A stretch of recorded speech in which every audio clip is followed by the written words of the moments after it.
Most people do not notice economic turning points when they happen. They rarely arrive with breaking news alerts or dramatic headlines. They happen quietly, in the background, while attention is focused elsewhere. And by the time the world finally notices, the opportunity has already passed. History is full of examples like this. Japan in the 1960s, South Korea in the 1980s, China in the early 2000s. In each case, the signals were there long before the headlines followed. Capital moved first, infrastructure followed, narratives changed last. Today, the global conversation is stuck on the same familiar stories.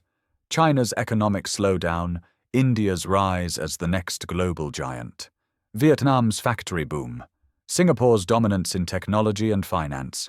Those stories matter, but they have also become predictable. And while the spotlight remains fixed on those countries, something far less obvious is unfolding quietly in Southeast Asia. Capital is moving. Not in small amounts, not temporarily, but steadily, deliberately, and at scale. Multinational companies are repositioning their operations, supply chains are being redesigned, long-term infrastructure projects are finally breaking ground, and an economy that many people stopped paying attention to years ago is being re-evaluated by some of the world's most serious investors. That economy is the Philippines. Now, I know that statement alone sounds surprising. The Philippines has never been the obvious success story in Asia. For decades, it has been associated with political dysfunction, chronic underinvestment, natural disasters, and deep inequality. It was often described as a country with enormous potential, but no clear path to unlocking it. While its neighbors surged ahead, the Philippines seemed stuck, a nation with talent, geography, and opportunity, yet constantly held back by its own limitations. For many observers, the conclusion felt inevitable, that the Philippines would always trail behind, always export its talent, always watch growth happen somewhere else. But that assumption is starting to break down, because today something has changed. Global investors are paying attention, multinational corporations are committing real capital, governments are strengthening strategic partnerships, and they are doing it quietly. Without hype, without flashy announcements. They are voting not with words, but with money. This video explains why the Philippines is quietly becoming one of the most strategically important economies in Asia. Why this shift is happening now, after decades of false starts, and why most people still have not noticed it yet. Because by the time this story becomes obvious, it may already be too late to benefit from it. To understand why this moment matters, you first have to understand why the Philippines lagged behind its neighbors for so long. Because this was not a story of missing ingredients. It was not a lack of talent. It was not a lack of geography. And it certainly was not a lack of potential. In fact, the Philippines entered the modern era with advantages many countries would have killed for. A young and growing population at a time when demographics still favored labor-intensive growth. Widespread English fluency inherited from history that made global communication effortless. A strategic position along major shipping routes connecting East Asia, Southeast Asia, and the Pacific. Deep political, cultural, and economic ties to the United States and the broader Western world. On paper, the Philippines should have been a regional leader. Yet while South Korea rapidly industrialized and built global conglomerates, while Taiwan transformed itself into a semiconductor powerhouse, and while Vietnam attracted wave after wave of manufacturing investment, the Philippines stalled, not collapsed, not failed entirely, but never quite moved forward at the speed its fundamentals suggested it should. The reasons were structural, persistent, and deeply embedded. Infrastructure was chronically underbuilt. Ports were slow and inefficient, raising costs for every importer and exporter. Roads were congested, turning short commutes into multi-hour ordeals. Traffic in Metro Manila became infamous not just as an inconvenience, but as a daily tax on productivity. Electricity costs ranked among the highest in Asia, making manufacturing uncompetitive. power reliability was inconsistent. Internet speeds lagged far behind regional peers, undermining both business and education. But physical infrastructure was only part of the problem. The deeper obstacles were institutional. Starting and running a business required navigating layers of red tape that discouraged entrepreneurship. Foreign ownership restrictions limited capital inflows and technology transfer. Regulations were often unclear, inconsistently enforced, or subject to political influence. Political dynasties dominated local economies, prioritizing control over competition. Corruption, while not unique to the Philippines, became normalized enough to distort incentives and erode trust. Over time, these constraints compounded. But perhaps the most damaging factor of all was psychological. A ceiling formed in the national mindset. For years, the dominant question was not how do we build globally competitive companies here? It was how do we get out? Talented Filipinos did not dream of scaling startups at home. They dreamed of overseas contracts, foreign employers, and opportunities abroad. Leaving became the default path to success. That dynamic drained momentum from the domestic economy. It removed pressure for reform, and it reinforced the belief that progress would always happen somewhere else. And for a long time, it genuinely looked like the Philippines would remain trapped in that cycle. A country rich in promise, but perpetually just behind the curve. What's happening now did not begin with a single election, a single leader, or a single policy announcement. There was no dramatic turning point, no overnight transformation, no clear moment where everything suddenly changed. And that is important, because the most durable economic shifts rarely look dramatic while they are happening. Instead, this one unfolded slowly, through technical reforms, through incremental decisions, through policies that did not make headlines, but quietly removed friction from the system. For years, these changes were easy to miss. They did not dominate international news. They did not fit neatly into a viral headline. They happened in budgets, regulatory amendments, infrastructure approvals, and long-term planning documents, which is exactly why the shift is powerful. Markets do not reward noise, they do not reward slogans, and they certainly do not reward political theater. Markets reward fundamentals. They reward improved logistics. They reward reliable power. They reward regulatory clarity. They reward labor productivity. They reward predictability. And over the past several years, that is precisely where the Philippines has been making progress. Not perfectly, not without setbacks, but consistently. The country has been addressing the bottlenecks that once made growth expensive and unpredictable. It has been lowering the hidden costs of doing business. It has been improving the conditions that long-term capital looks for before it commits. Quietly, methodically, the fundamentals that once held the Philippines back have started to shift. And when fundamentals move, capital follows. You can talk about demographics, talent, education, or geography all you want, but without functioning infrastructure, none of it matters. If goods cannot move efficiently, factories do not scale. If people cannot commute reliably, productivity collapses. If power is expensive or unreliable, investors walk away. For decades, infrastructure was the Philippines' single biggest bottleneck.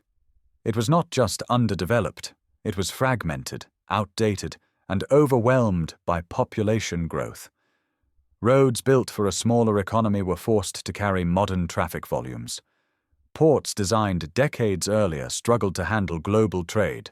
Airports operated far beyond capacity.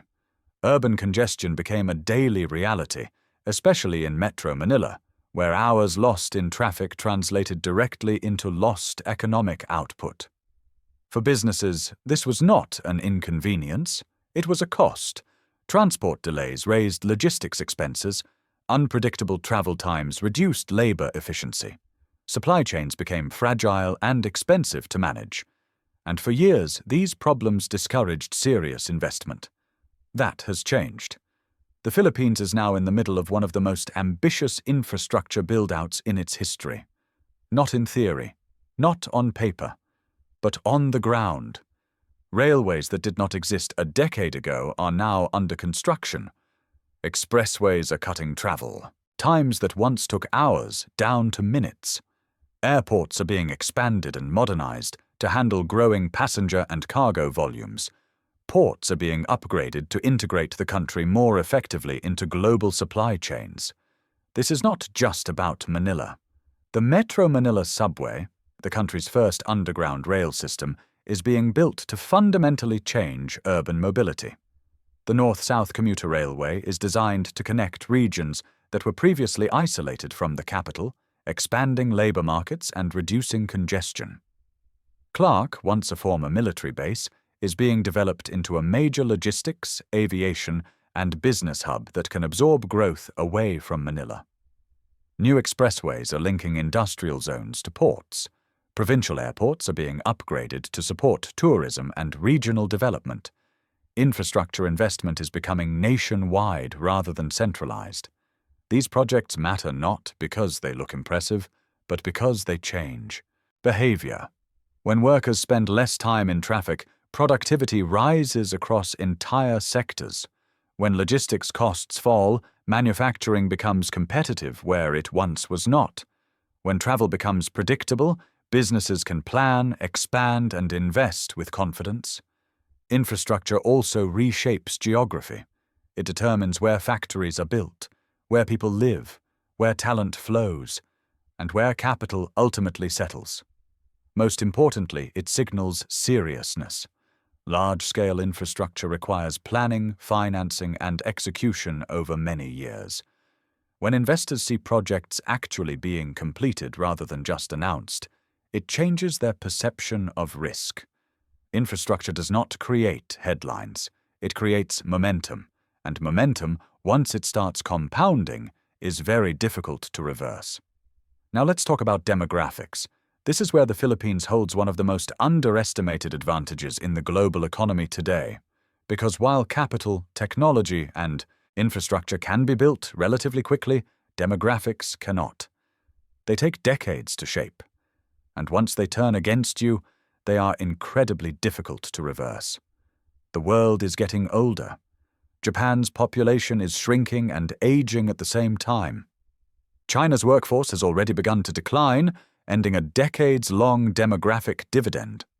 South Korea now has one of the lowest birth rates ever recorded. Across Europe, labor shortages are becoming structural rather than cyclical. Even within Southeast Asia, countries that once benefited from young populations are starting to feel demographic pressure. Thailand is aging rapidly. Vietnam's median age is rising. Labor forces that once expanded effortlessly are beginning to plateau. The Philippines is different. Its population remains young.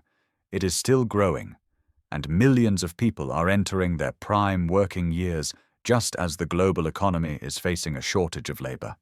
The median age in the Philippines is under 30. Every year, new workers enter the labor force in significant numbers, and unlike many youthful populations, this one is not isolated from the global economy.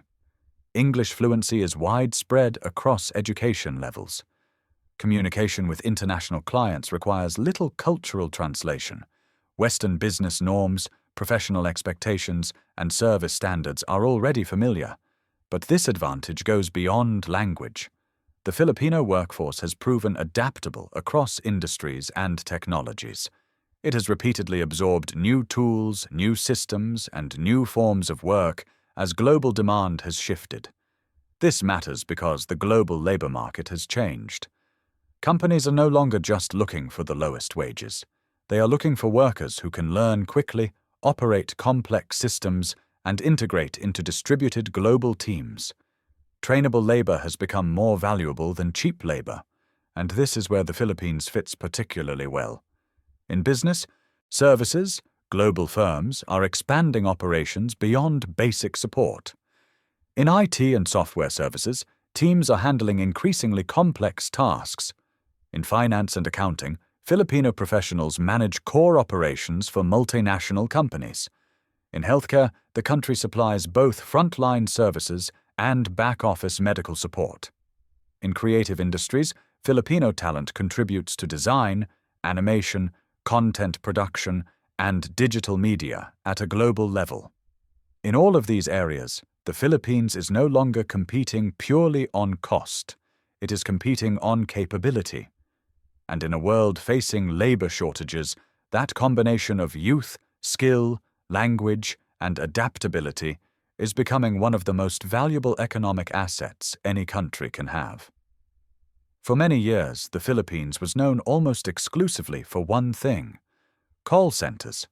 That reputation made sense at the time, but today it is outdated, because what the Philippines does for the global economy has quietly changed. The country has been moving steadily up the value chain, not through sudden reinvention, but through gradual capability building. What began as basic voice support evolved into complex service operations. Today, global companies are outsourcing far more than customer calls. Software development teams in the Philippines now handle application maintenance, quality assurance, and back-end systems. Data analysts process, clean, and interpret information for multinational firms. Accounting professionals manage bookkeeping, payroll, compliance, and financial reporting. Medical transcription and healthcare support services assist hospitals and clinics across developed markets. Legal support teams handle document review, research, and compliance tasks. Creative professionals work in design, animation, video production, and digital content creation for global brands. These are not peripheral tasks, they are core business functions. And this matters because trust changes everything. Once a company is willing to entrust a country with its internal systems, sensitive data, and operational processes, expansion becomes the natural next step. Teams grow, capabilities deepen, higher value work follows. This is how economic deepening happens, not through headlines, but through repetition, through long-term contracts, through skills accumulation, through institutional learning. Over time, the nature of work changes. Wages rise, productivity increases, and an economy that once specialized in low-complexity tasks begins to compete in areas that demand expertise, reliability, and judgment. That transition is already well underway in the Philippines, and it is one of the clearest signals that the country's role in the global economy is no longer what it used to be. Another often misunderstood advantage of the Philippines is remittances. They are usually discussed as a social issue, or as evidence that Filipinos have had to leave the country to find opportunity.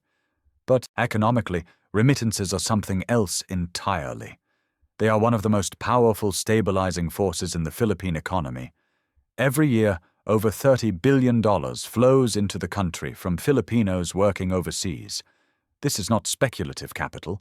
It is not short-term money chasing returns. And it is not easily reversed. It is income earned through labor, sent home consistently, year after year. That money performs several critical economic functions at once. First, it supports household consumption. Remittances fund daily spending on food, housing, education, and healthcare. They sustain domestic demand even when global conditions weaken. They keep small businesses alive in towns and provinces that would otherwise struggle. Second, remittances help stabilize the currency. A steady inflow of foreign exchange strengthens the balance of payments. It reduces pressure on the peso during periods of external stress. It gives the central bank more room to manage volatility. Third, remittances buffer economic shocks. When global recessions hit, foreign investment often pulls back. Portfolio capital exits quickly. Credit tightens. Remittances behave differently. They do not disappear during downturns. In many cases, they increase as overseas workers support families back home during hard times. This makes them a built-in economic shock absorber.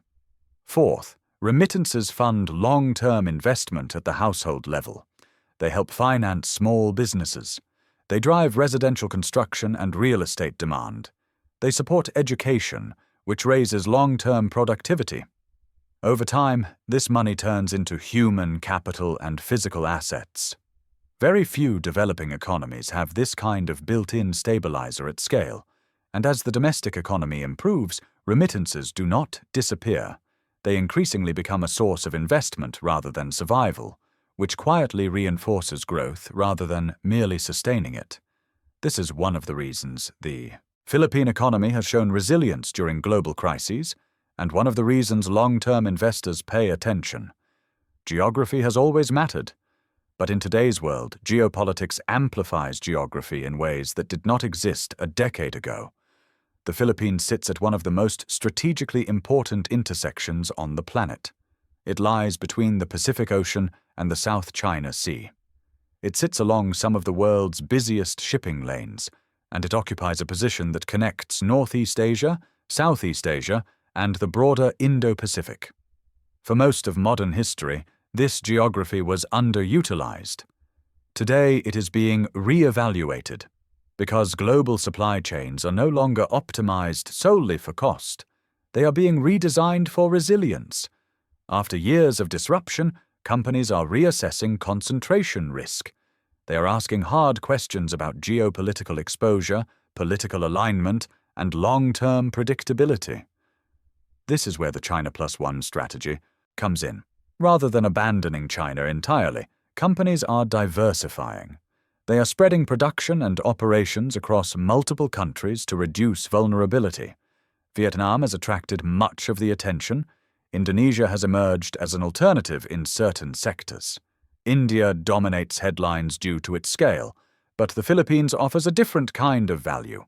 It combines several advantages that are difficult to replicate in a single market. Strategic alignment with Western economies reduces political uncertainty. A large English-speaking workforce lowers communication and integration costs.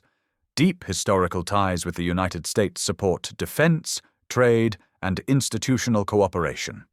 Growing partnerships with Japan and South Korea bring capital, technology, and long-term investment. This alignment matters. For multinational firms, geopolitical risk is not theoretical. It affects insurance costs, compliance requirements, data security, and long-term planning. Operating in a country with predictable alliances and stable partnerships lowers those risks. Capital flows toward environments where uncertainty is manageable, where policy direction is clear, and where geopolitical positioning supports rather than threatens long-term operations. In that context, the Philippines is no longer just a geographic location. It is becoming a strategic node in a reconfigured global economy. One of the biggest accelerators of this transformation came from an unexpected place: the pandemic. Not because it created new trends, but because it forced existing trends to move far faster than anyone anticipated. Years of gradual digital adoption were compressed into months. Businesses that resisted change had no choice but to adapt. Consumers who preferred cash shifted toward digital payments. Companies that doubted remote work implemented it almost overnight. Schools and universities moved online, regardless of readiness. What followed was not temporary disruption. It was a structural shift. E-commerce usage surged as households relied on online platforms for both essentials and discretionary spending. Digital payments scaled rapidly, normalizing mobile wallets and cashless transactions across income levels. Remote work became mainstream, integrating Filipino professionals directly into global teams. Online education expanded access and familiarity with digital tools across an entire generation.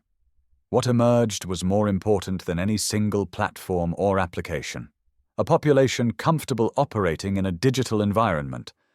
That comfort changed behavior. It lowered the barrier to entrepreneurship. It expanded market access for small businesses. It made technology adoption faster and more affordable. This shift began to fuel entirely new growth engines. Fintech companies emerged to serve underbanked consumers and small enterprises. Startups formed around logistics, payments, education, healthcare, and digital commerce. Platform-based businesses scaled by connecting local demand to regional markets. Creators and digital service providers began exporting work globally without leaving the country. This is when capital started paying attention. Venture capital firms began scouting Manila and other urban centers. Early-stage funding increased. Accelerators and incubators expanded their presence. Local startups moved from experimentation to scaling. Importantly, this was not capital chasing hype. It was capital responding to adoption. Because ecosystems do not form when technology exists. They form when people actually use it. Today, Manila is firmly on the radar of regional venture capital. Local startups are reaching meaningful scale, and early exits are beginning to validate the ecosystem. This is how ecosystems form, not through hype, but through usage, talent, capital, and repetition reinforcing one another over time. Money leaves footprints, and in the Philippines, one of the clearest places to see those footprints is real estate. Real estate reacts slowly. It requires long planning horizons. It demands confidence in stability, demand, and future cash flows. That is why it is such a powerful signal. Despite the global shift toward remote work, office developments in key Philippine business districts continue. Not speculative towers, but carefully planned spaces designed for long-term occupancy. Industrial parks are expanding across multiple regions, not just near Manila. These parks are attracting manufacturers, logistics firms, and exporters that require reliable infrastructure and regulatory support. Logistics hubs are multiplying as e-commerce and supply chain diversification increase demand for warehousing, cold storage, and last-mile delivery. These facilities are being built to modern standards, designed for scale, automation, and efficiency. Data centers are also being constructed at a rapid pace. These are among the most capital-intensive and risk-sensitive investments a country can attract. They require stable power, reliable connectivity, and long-term policy predictability. No serious institution builds a data center unless it believes the underlying economy will remain viable for decades. These are not short-term bets. They are long-duration investments made by developers, pension funds, and institutional investors planning returns measured in decades rather than quarters. Equally important is what is happening with domestic capital. For years, much of the Philippines' wealth was parked abroad. Local elites invested in foreign real estate and offshore assets as a hedge against domestic uncertainty. That behavior is changing. Increasingly, domestic capital is staying home. Business groups are reinvesting locally. Families are expanding operations rather than exporting wealth. When domestic investors choose to commit capital at home instead of moving it offshore, it sends a powerful signal. It suggests confidence in macro, stability, confidence in returns, confidence in the country's direction. And that shift is already underway. For years, one of the biggest obstacles to investment in the Philippines was not demand or talent. It was the rules. Foreign ownership restrictions limited how much capital could enter key sectors. Even when companies wanted to invest, they often could not fully commit. Control was capped. Returns were constrained. Uncertainty lingered. These restrictions affected critical industries: telecommunications, retail, infrastructure, public services. Sectors that require large and patient capital were effectively kept at a distance. For global investors, that mattered, because capital does not only look for opportunity, it looks for control, clarity, and consistency. That barrier is coming down. Over the past several years, the Philippines has been systematically rewriting its investment rules. Not symbolically, not rhetorically, but legally. Foreign ownership limits have been relaxed or removed in areas once considered untouchable. Retail has been liberalized. Public services have been reclassified to allow greater foreign participation. Infrastructure and utilities are being opened in ways that would have been unthinkable a decade ago. These changes do not generate viral headlines, but they change calculations. They tell multinational firms that the Philippines is no longer ambivalent about foreign capital, that it understands competition, and that it wants to be taken seriously as an investment destination. This sends a powerful message, not just that investment is allowed, but that it is welcome. Markets respond quickly to clarity. When rules are predictable, capital commits. When ownership is secure, long-term planning becomes possible. When policy direction is clear, hesitation disappears. Regulatory reform does not create growth on its own, but without it, growth stalls. By lowering these barriers, the Philippines has removed one of the most persistent reasons investors stayed away, which is why, quietly, they are starting to return. Energy has long been a weakness. High costs, limited capacity, reliability issues. That is changing. Renewable energy is expanding rapidly. Geothermal, solar, and wind resources are being developed. LNG infrastructure is diversifying supply. Energy security is economic security. As power reliability improves, manufacturing, data centers, and heavy industry become viable at scale. Another critical shift is geographic diversification. Growth is no longer confined to a single capital region. Cebu is expanding as a business and services hub. Clark is emerging as a logistics and aviation center. Davao, Iloilo, and Bacolod are attracting investment and talent. This matters for two reasons. It reduces congestion and inequality, and it increases resilience. Economies that grow beyond one city are more stable over time. Millions of Filipinos work abroad. Increasingly, they are returning with capital, skills, networks, and global experience. This circulation of talent is one of the most powerful development forces available. It accelerates institutional learning. It raises professional standards. It connects local businesses to global markets. Few countries benefit from this at scale. This is not about hype. It is about trajectory. The Philippines is not trying to become one thing.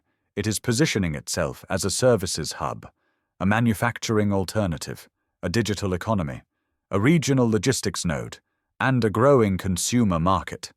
That diversification reduces risk. Challenges remain: political uncertainty, climate exposure, inequality, governance gaps. But development is never linear. What matters is direction. And by nearly every fundamental measure, the Philippines is moving forward. Capital sees it, companies see it, the diaspora sees it. The headlines have not caught up yet. Economic transformations do not announce themselves. They reveal themselves through quiet signals.